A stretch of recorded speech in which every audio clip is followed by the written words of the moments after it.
Why life is like a game of Uno. Simple breakdown of doing life easier, and you already know the rules. Hi. So, the game of Uno. Wait. Simple breakdown of doing life easier, and you already know about this. When I was a kid, we played a lot of card games. It was a fun thing to do with friends, family, and when I had free time. I still enjoy playing cards today. I truly do.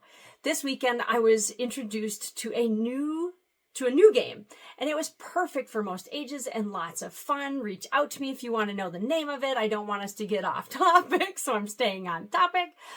Often people ask me, what is one thing I can do to change my life? The simple answer is, what is the one thing that came to mind when you asked me that question? Now take that action step and do that. The simple way to explain taking action is to use my Uno analogy. In case you have never played the classic card game of Uno, here are the rules. Classic Uno is played with a deck of 108 cards, which each player is dealt 7 cards, and the goal is to be the first to reach 500 points, or simply to be the first to get rid of all the cards in your shorter game. Players take turns matching a card in their hand to the top card on the discard pile by either color or number. So it works really well for younger people. They can handle this. If you don't have a card, and it's the key part, if you don't have a card in your hand, you can play on the discard pile. You have to draw a card. Special cards like skip reverse, draw 2 wild, draw 4s, add twists and changes to turns, and forcing draws or letting players choose colors. When a player has only 1 card left, they call out Uno before their next turn, or risk drawing 2 penalty cards if caught. That's not fun. I've had it happen. This is how you take action in life. It's really this simple. Just like in Uno and just like in cards, you don't always get to pick our situation, but we have to deal with or take action on the cards that we have been dealt. In the context of my coaching, that would be having neurodiverse traits.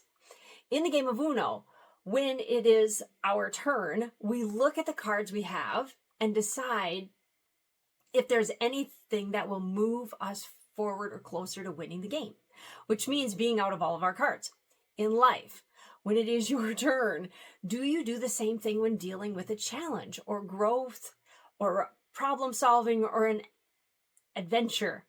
You see what you have that you can use to help you win the challenge at hand. Example, the challenge here, let's say, what's for dinner?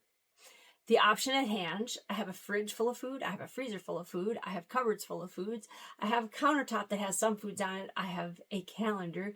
You might be eating out or have something to attend, ergo food is served. Do any of these options match or fit to solve the challenge in that moment? Aha, key factor. In the game of Uno, when none of the options in your hand can be used to solve the challenge, you pick a card from the pile of undealt cards, helping you get something you can discard to fit the challenge. This is where all card games get interesting if you play with new people. People interpret the rules differently. A great reminder that also happens in life. People can read the same information and come up with a different outcome. For Uno in my family, we had the rule that you would pick from the draw pile until you had a card you could discard. It meant you might have 20 more cards. Sometimes I would draw 10 cards before I got a solution to the challenge. Then I had lots of cards to get rid of. Years later, when I was playing with someone else, they did not interpret the rules that way, and in their game, they only picked 1 card and then played past if they were not able to discard. When my father passed away, we were going through his belongings, and in there we came across our original family game of Uno, very worn, corners all rough, and we all read the directions inside. And then we researched on the internet for the rules. They had changed. That had shifted from when it originally came out. We really had one of the original ones. So we were both right. In life, if you don't have the solution to the challenge at hand, you can go to the draw pile, which means asking for help. Draw a card from the pile. Use your resources. Use that card to end our turn and place it on the discard pile or ask our resources for more help. Get a whole lot of other cards, the Schumer original rules.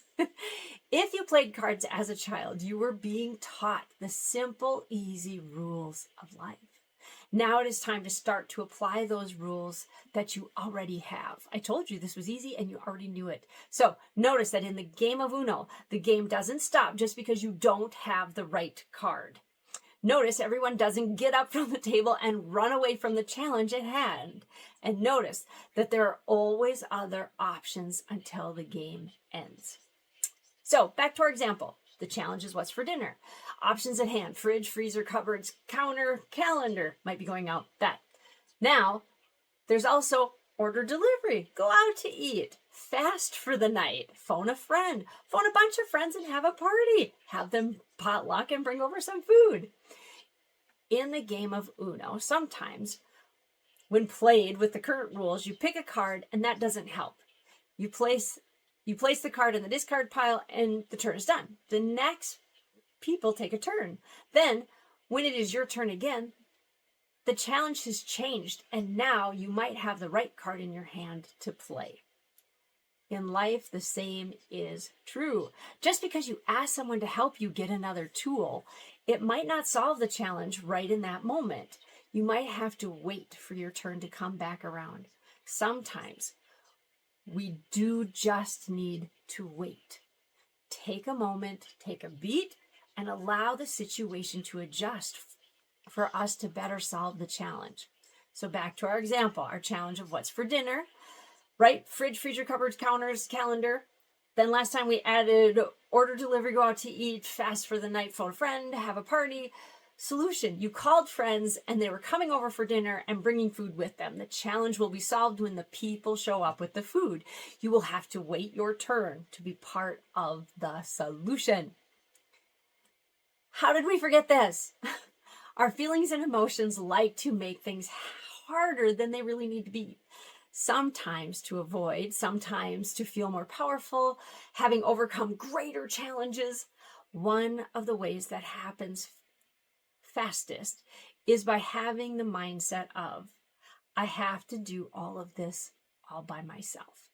This is a destructive pattern and one that you already know how to change and fix. I just walked you through it. You have been taught this if you have played games, and this includes some video games.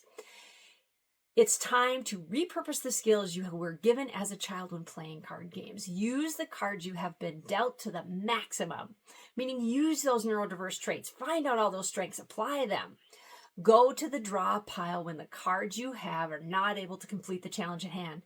Ask for help. You do not have what you need to beat this challenge. Get more help. Use more resources. Let other people take a turn with the challenge, and when it's your turn again, things might be different, and you might have the right card in your hand to play that turn. And don't give up or quit in the middle of the game.